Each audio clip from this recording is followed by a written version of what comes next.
نحمده ونصلي على رسوله الكريم.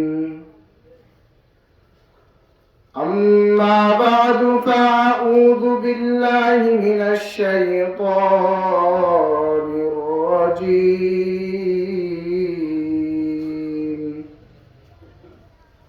بسم الله الرحمن الرحيم.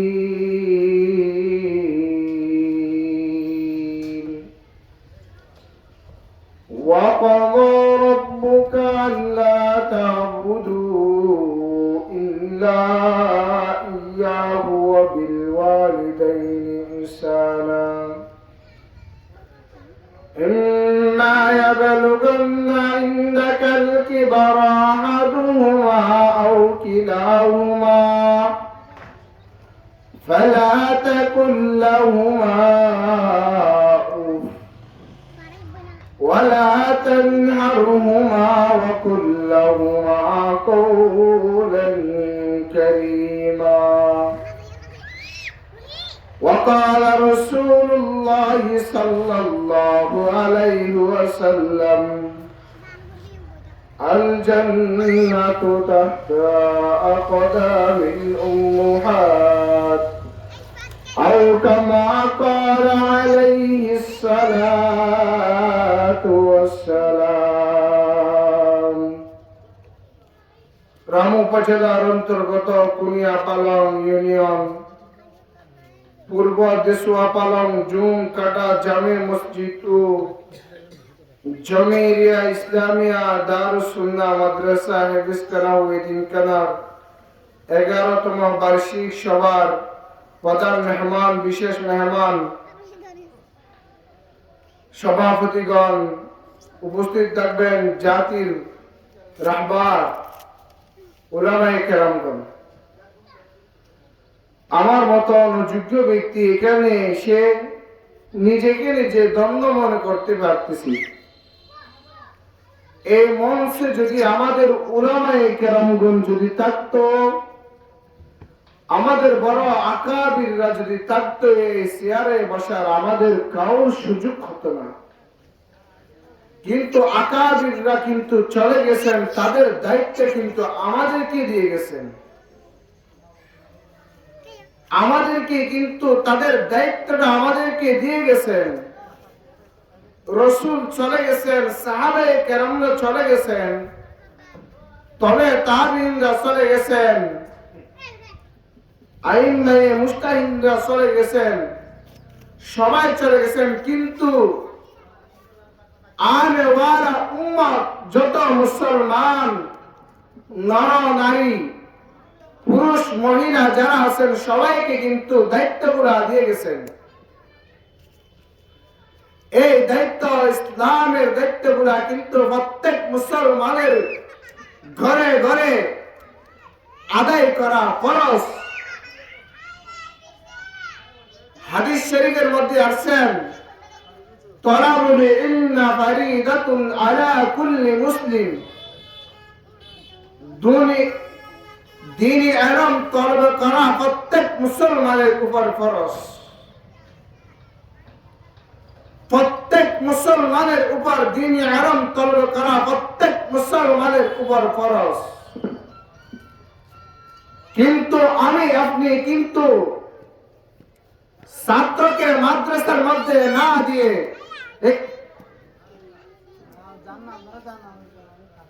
এখন আমরা university, college, varsity যেখানে 70-80 হাজার টাকা এক মাসে মাসিক ফিস দিতে হয়, ওই স্কুল ভার্সিটির মধ্যে আমরা ছেলেদেরকে পড়াইতেছি।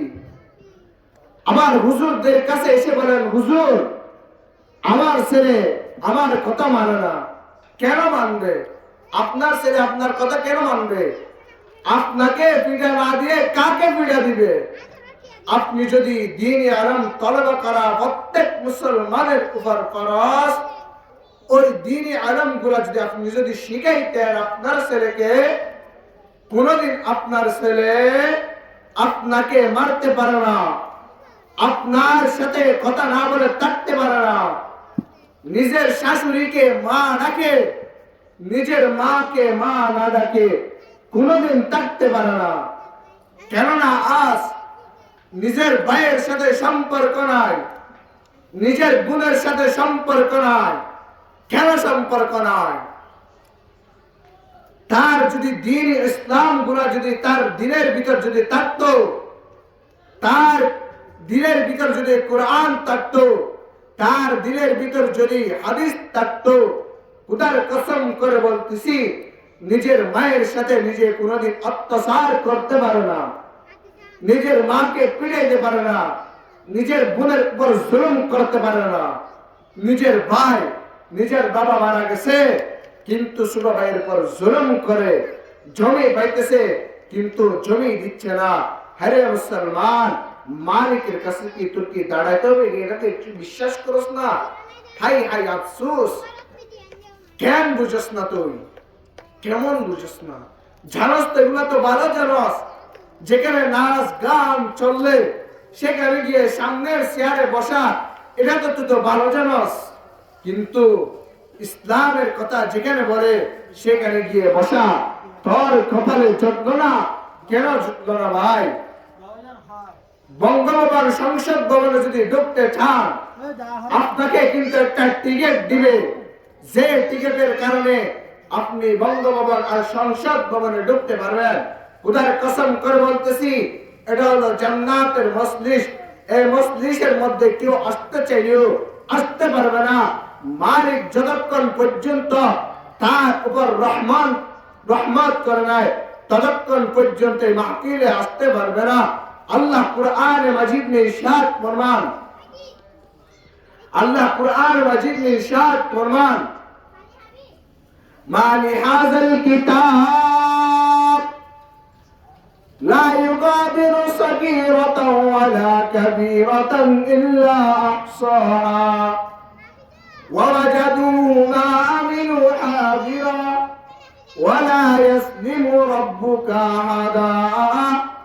হে বান্দারা, তোমাদেরকে কিন্তু আমি আমলনামা দেব, যে আমলনামার মধ্যে ছোটর থেকে ছোট, বড়র থেকে বড় সব গুনাহ লিপিবদ্ধ হয়ে যাবে।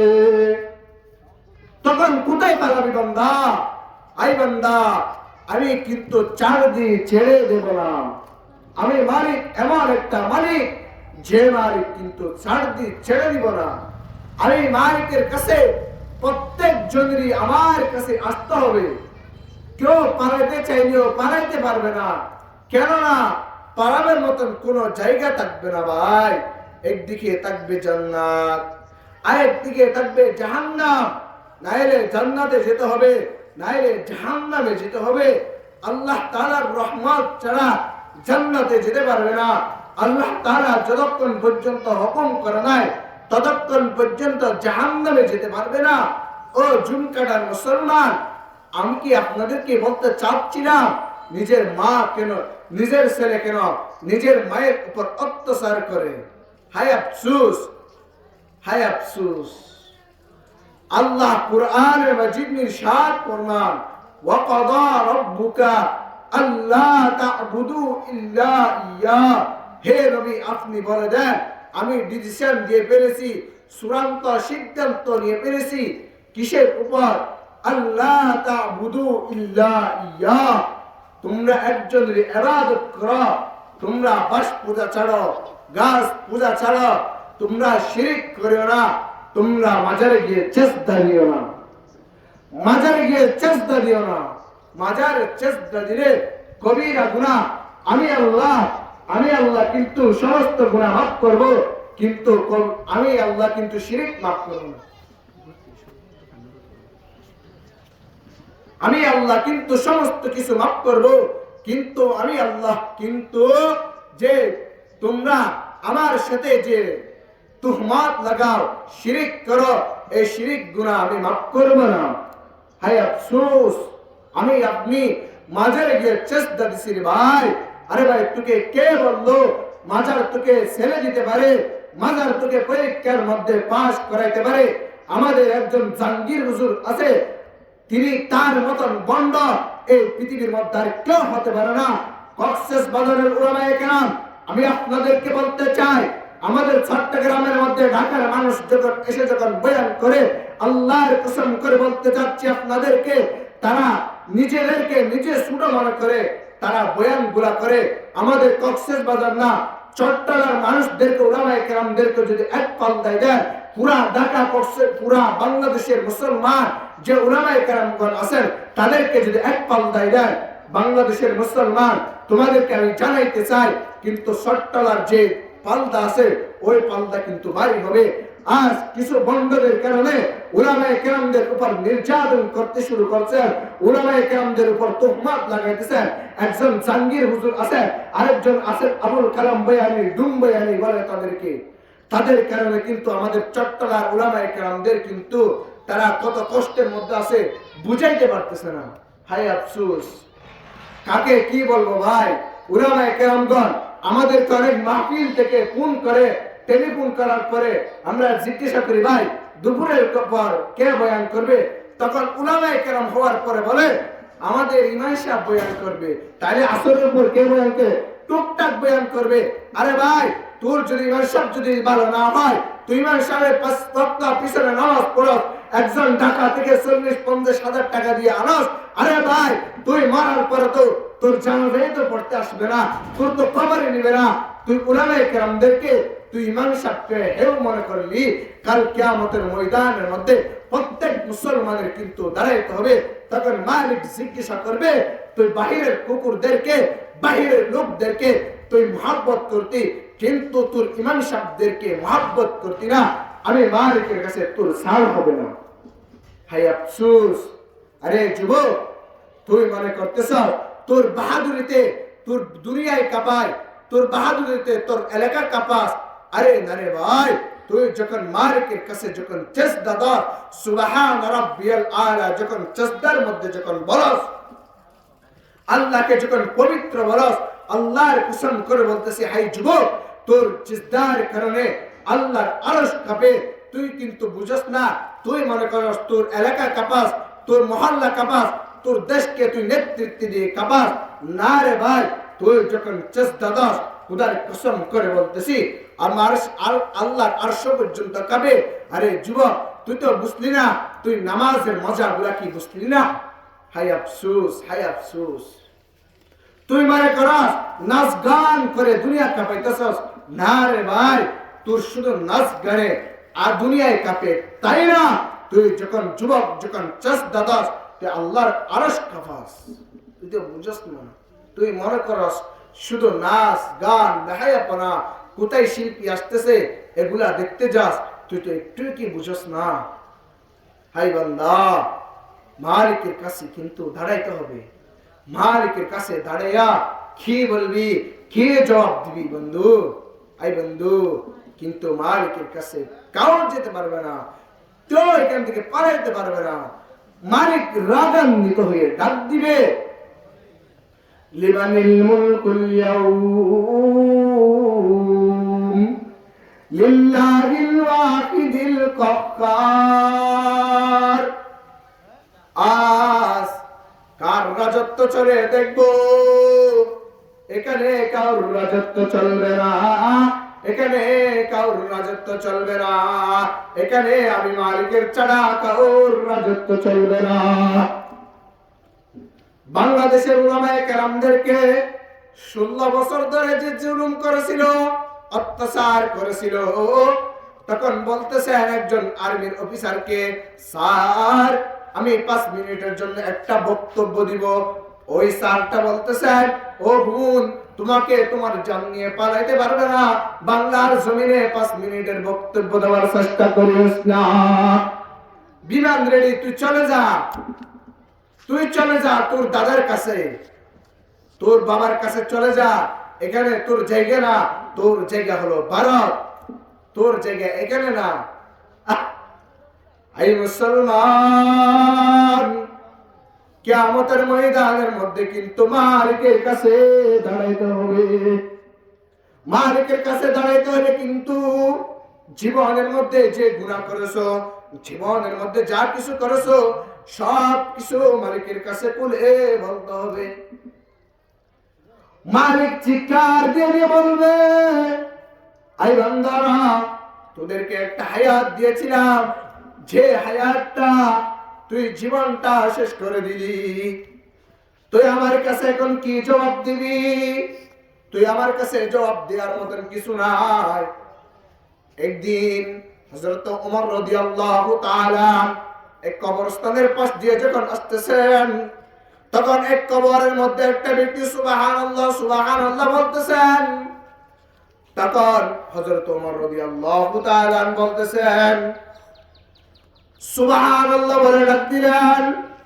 তখন বলতেছেন, ও যুবতী, ও যুবক, তুই কতদিন ধরে এখানে, এতদিন ধরে তুই সুবহানাল্লাহ নামাজ পড়তেছস? তখন বলতেছেন, আমি একবার যে সুবহানাল্লাহ বলছেন আপনি, আমার জীবনে যে নামাজ পড়েছি সে নামাজ, যদি এই নামাজের কোনো দাম নাই, কিন্তু দুনিয়ার মধ্যে যে আপনি একবার সুবহানাল্লাহ বলছেন, এই সুবহানাল্লাহটা আমাকে দিয়ে দেন। আপনি যদি আজ মারা গেছেন, কিয়ামত পর্যন্ত যদি আপনি যদি নামাজ পড়তে থাকেন, একটা সওয়াব পাবেন না। হাই আফসোস, হাই যুবক, মালিকের কাছে কিন্তু দাঁড়াইতে হবে। মালিক তোমার কাছে কি চাই? বাড়ি চাই না, নারী চাই না, কিছুই চাই না। তোমার কাছে শুধু একটা জিনিস চাই, সেটা হলো 5 ওয়াক্ত নামাজ। যে ব্যক্তি নামাজ পড়ে না, আরে ভাই, তুমি মনে করতো তোমার বাড়ি আছে, গাড়ি আছে, নারী আছে, সমস্ত কিছু আছে। আরে যুবক, তোমাদেরকে আমি বলতে চাই, তোমার মতন কুত্তা কুকুরও কিন্তু কানা খায়, তোমার মতন কুত্তা কুকুরও কিন্তু জেমাক করে, তোমার মতন কুত্তা কুকুরেরও কিন্তু ছেড়ে আছে, তোমার মতন কুত্তা কুকুরের কিন্তু ঘুমায়। কিন্তু তোর আর কুকুরের মধ্যে পার্থক্য হলো, ইমানদার কোনদিন নামাজ ছাড়তে পারে না। কুকুর কানা খায়, কুকুর জেমাক করে, কুকুরের ছেলে আছে, কুকুরের মেয়ে আছে, কুকুর ঘুমায়, কিন্তু তুইও কানা খাস, তুইও ঘুমাস, তোর আর পার্থক্য হলো নামাজ। হায় আফসোস, হায় আল্লাহ, তুই কি বুঝতে পারলি? কিছুই তো বুঝলি না। দুনিয়ার মজাই বুঝলি না, আখিরাতের মজাই বুঝলি না। দুনিয়ার মজা তুই যখন চেষ্টা দিবি, হযরত ওমর রাদিয়াল্লাহু তাআলা আনহুর জামানার মধ্যে এক যুবতীরাও তখন নামাজ পড়তে যেত, যুবকরা নামাজ পড়তে যেত। যুবতী যখন যেখানে নামাজ পড়তে যাচ্ছে, তখন এক যুবক নামাজ পড়তে গেলেন। তখন তাদের ভালোবাসার সম্পর্ক হলো। তখন জিজ্ঞাসা করতেছেন, ও যুবতী, তোমাকে আমি বিয়ে করতে চাই, তোমার সাথে আমি প্রেম প্রীত করতে চাই। তখন বলতেছেন, হ্যাঁ রে যুবক, তোর সাথে আমি প্রেম করব, ভালোবাসা করব, কিন্তু তুই 41 দিন ধরে উমরের পিছনে কিন্তু নামাজ পড়তে হবে, উমরের পিছনে কিন্তু নামাজ পড়তে হবে। তখন বলতেছেন, হাই হাই, কি বললি? অবশ্যই তোর সাথে আমি বিবাহ করব, কিন্তু 41 দিন ধরে আমি উমরের পিছনে নামাজ পড়ব। যেদিন 42 দিন হবে, সেদিন তোমার কাছে আমি আসব। হযরত উমরের কাছে 41 দিন যেদিন নামাজ শেষ হয়ে গেল, তখন ওই যুবকটা, তখন ওই মহিলাটা রাস্তার উপর দাঁড়িয়ে আছেন।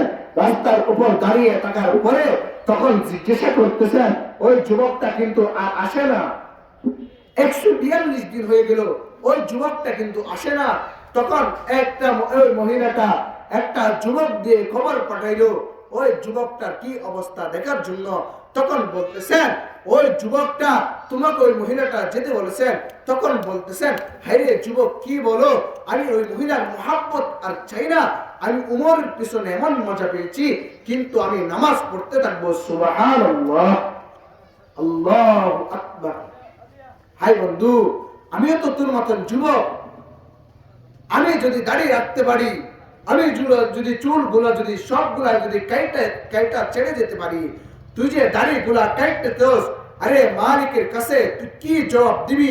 আল্লাহর কসম করে বলতেছি, উলামায়ে কেরাম আপনারা একটু শুনে রাখেন, দাড়ি রাখা ওয়াজিব, দাড়ি রাখা ওয়াজিব, দাড়ি রাখা ওয়াজিব। যে ব্যক্তি দাড়ি কাটবে, যে ব্যক্তি দাড়ি ছাড়বে, তিনি কবিরা গুনাহ কামাবে। কবিরা গুনাহ কেমন গুনাহ? মায়ের সাথে যে জেনা করলে যে গুনাহ। যে ব্যক্তি দাড়ি ছাড়ে, দাড়ি কাটে, সে ব্যক্তি প্রতিদিন সেকেন্ডে সেকেন্ডে, মিনিটে মিনিটে নামাজ পড়তেছে, তখনও জেনার গুনাহ কামাইতেছে। আরে বন্ধু, তুই কি কিছু কি বুঝলি না? তোকে খেয়ে ধোকা দিল, তোকে খেয়ে মোহাব্বত জানাইল। এই বন্ধু, তুই কিছু কি বুঝলি না? ক্ষমতার বাহাদুরি দেখাস, কিন্তু ওলামায়ে কেরামদেরকে বিচ্যুতি করস। হায় আফসোস, হায় আফসোস। ক্ষমতা করে করে মরে যাচ্ছ, কেমনে নেতা হবি, কেমনে কেতা হবি? আরে যুবক, এমন নেতা হইস না তোমার সরকার যখন বিদেশে চলে যায় পুরো দেশের মধ্যে থাকতে পারছ না, এরকম নেতা হইস না রে ভাই। আরে বন্ধু, মালিকের কাছে দাঁড়াইতে হবে। যত বড় নেতা হবি তত বড় মালিকের কাছে কিন্তু জবাবদিহি করতে হবে। হায় আফসোস, হায় আফসোস, নামাজ গুলা কেমনে ছাড়স? 5 ওয়াক্ত নামাজ মুসলমান হওয়ার পরেও ইহুদি খ্রিস্টান দোকানের মধ্যে বসে থাকে, তুইও দোকানের মধ্যে বসে থাকস। ইহুদি খ্রিস্টান টেলিভিশন দেখে, তুইও টেলিভিশন দেখস। হায় আফসোস, মালিকের কাছে কি জবাব দিবি ভাই? আলহামদুলিল্লাহ, টেকনাফ থেকে তেতুলিয়া পর্যন্ত প্রত্যেক মাসে মালিকের কাছে প্রত্যেক দিন দুই একটা প্রোগ্রাম। মালিকের কত শুকরিয়া, কত নিয়ামত বর্ণনা করবো ভাই। আরে ভাই, যারা মায়ের সাথে নাফরমানি করস, আমি কিন্তু কুরআন মাজিদ থেকে ছোট্ট একটা আয়াতে কারীমা তেলাওয়াত করেছিলাম। যারা মা বাবার নাফরমানি করে সেই জন্য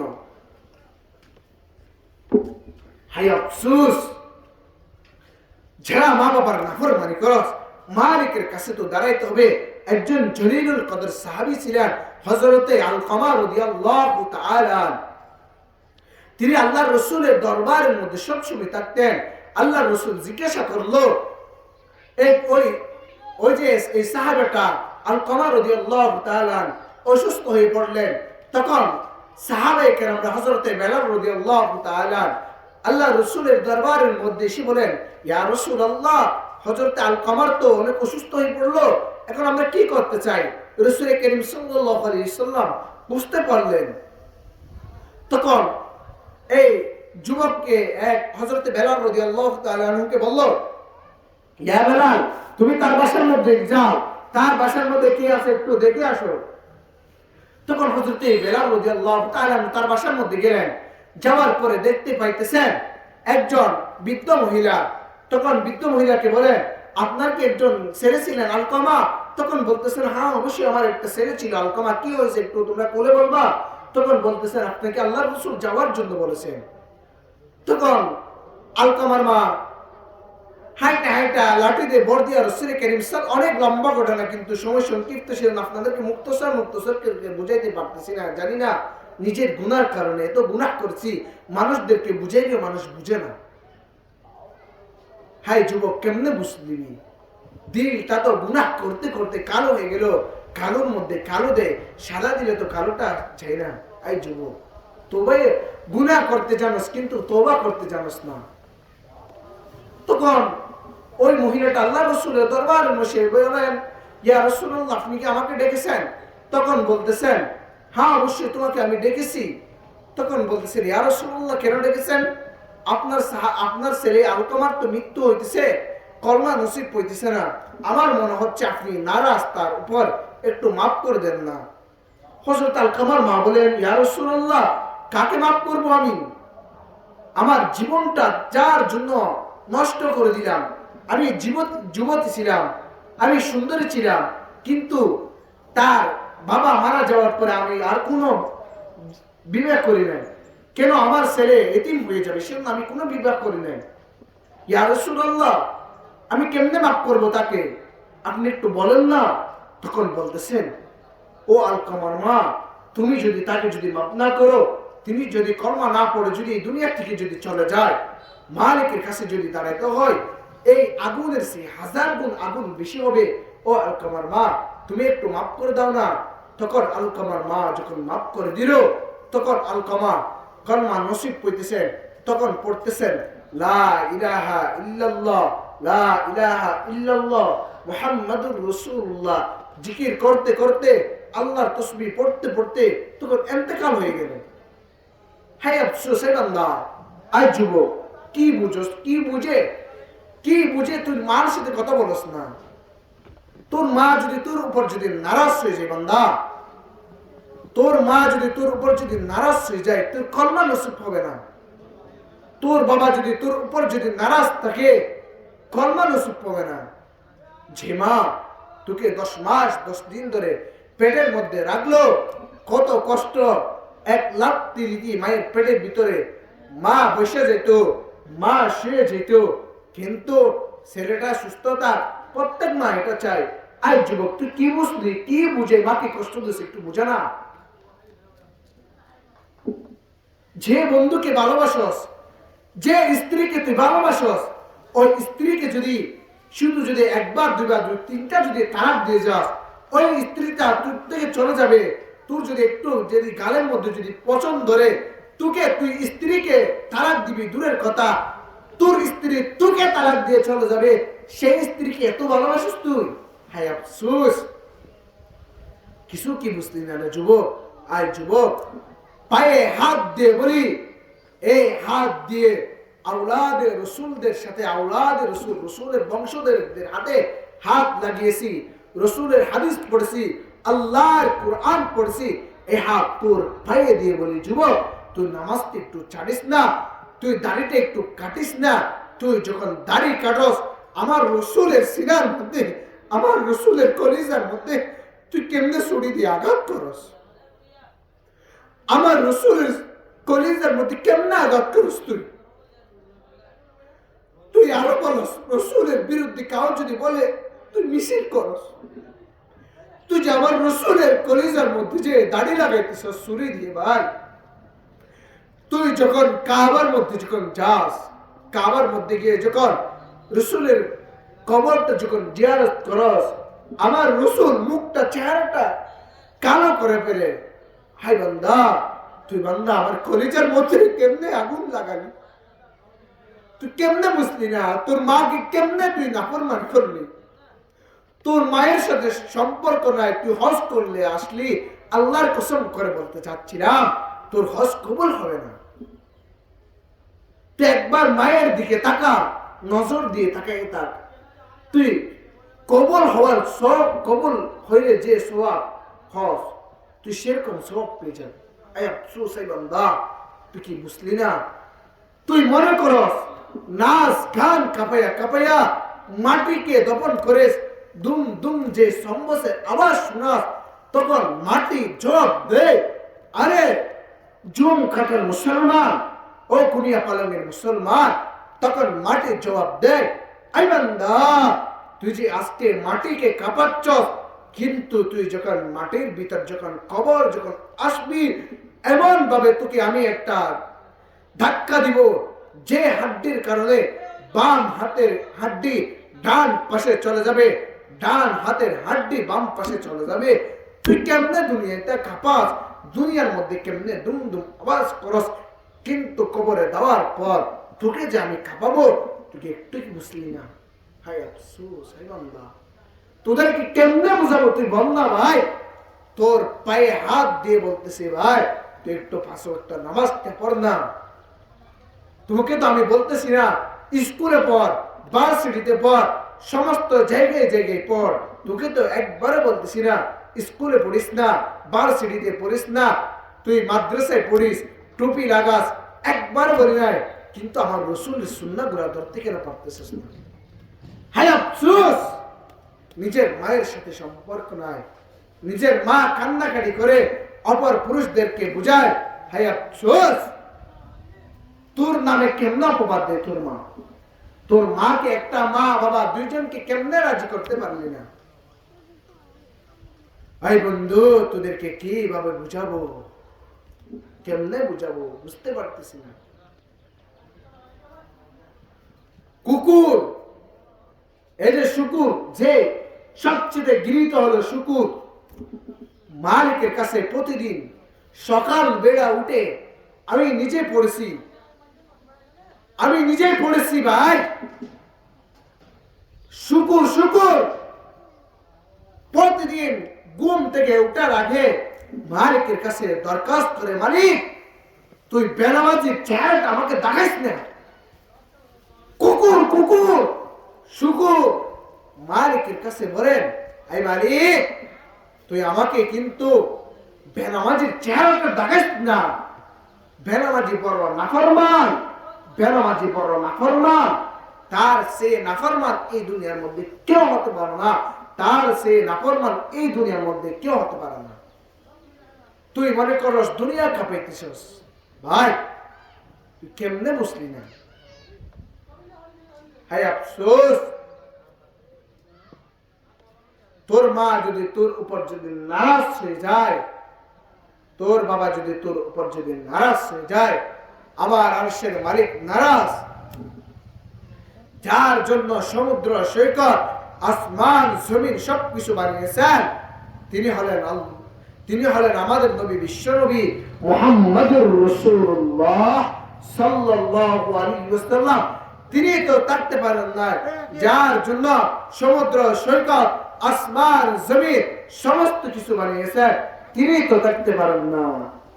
হায় আফসোস, ميدور مجبور عظم سيد आलम लिल्लाह मुझे हुस्न खुदा दाद दिखा दो। मजबूर मजबूर आमिर सैयद आलम लिल्लाह मुझे हुस्न खुदा दाद दिखा दो। रुखसार से बुरका के जरा पर्दा उठा दो, दीदार दिखा देने की आवाज सुना दो। ऐ क़त्म रसूल फख्र उमम शाह मदीना, दिखला दो मुझे मंजर गुलजार मदीना, दिखला दो मुझे मंजर गुलजार मदीना। रिक्शा चले ना चालक चढ़ा, नौका चले ना माझी चढ़ा, जमीन चले ना मालिक चढ़ा, मुमिन बसे ना जिकिर सरा। ला इलाहा इल्लल्लाह, ला इलाहा इल्लल्लाह, ला इलाहा इल्लल्लाह, ला इलाहा इल्लल्लाह, ला इलाहा इल्लल्लाह, ला इलाहा इल्लल्लाह, ला इलाहा इल्लल्लाह मुहम्मदुर रासूलुल्लाह সাল্লাল্লাহু আলাইহি ওয়াসাল্লাম। ও কুনিয়া পালঙের মুসলমান, এক ইহুদি খ্রিস্টানের পাদরী ছিলেন। প্রতিদিন মসজিদের সামনে দাঁড়িয়ে থাকতো ফজরের সময়। ইমাম সাহেব জিজ্ঞাসা করতেন, ও খ্রিস্টানের পাদরী, তুই এখানে কি দেখতে আসস? খ্রিস্টানের পাদরী বলেন, ও ইমাম সাহেব,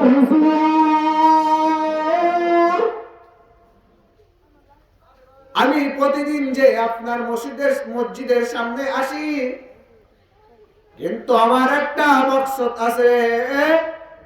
সেই মকসদটা হলো আপনাদের যে জুমার মধ্যে মসজিদের মধ্যে যে মুসল্লি হয়, সেরকম মুসল্লি হয় কিনা দেখতে আসি। যেদিন মনে করবেন জুমার দিন যে মুসল্লি হয়, সেদিন ফজরের নামাজের মধ্যে সেরকম মুসল্লি হবে, মনে করবেন আপনাদের দ্বীন ইসলাম কিন্তু এগিয়ে যাচ্ছে। আমি কিন্তু প্রতিদিন এটা দেখতে আসি। আরে বান্দা, ফজরের ওয়াক্তের সময় মালিক প্রথম আসমানের মধ্যে এসে বলেন, আয় বান্দারা, কার কি জরুরত আছে, কার কি চাওয়ার আছে, আমি মালিকের কাছে একটু তোরা চেয়ে না, তোরা একটু আমার কাছে চা, আমি দিতে রাজি। বান্দা কিন্তু জানোস তোর প্রেমিকাকে নিয়ে কক্সেস বাজারে ঘুরতে যাওয়া সেই ছবিগুলা দেখতে জানোস, মালিকের কাছে কি তওবা করতে জানোস না? মালিকের কাছে কিন্তু দাঁড়াতে হবে জানোস না? একটু কওমি মাদ্রাসা, যে কওমি মাদ্রাসার মধ্যে এতিম ছেলেরা পড়ে, রাত 3টা যখন বাজে একটু গিয়ে দেখতে পারো না সেই মাদ্রাসার মধ্যে কি করে। রাত যখন 3টা বাজে ছেলেরা এমন ভাবে মালিকের কাছে চাই, মনে হয় যে গরু জড়ে করলে যেরকম দাও দাও করে ওরকম দাও দাও করে কান্নাকাটি করতে থাকে। ও মুসলমান ভাইয়েরা আমার, ও ক্ষমতাধারী লোকদেররা, ও ক্ষমতাওয়ালা লোকওয়ালা, আপনাদেরকে আমি জানাইতে চাই, কওমি মাদ্রাসার বিরুদ্ধে যারা করবা, সাহাবায়ে কেরামদেরকে যারা সত্যের মাপকাঠি বলবা না, সাহাবায়ে কেরামদেরকে যারা সত্যের মাপকাঠি বলবা না, সাহাবায়ে কেরামদেরকে যারা সত্যের মাপকাঠি বলবা না, আল্লাহর কসম করে বলতে চাই, তুই ইহুদি খ্রিস্টানের ছেলে, তোর ঈমানটা নষ্ট হয়ে গেল, তুই ইহুদি খ্রিস্টানদের ছেলে খারাপ।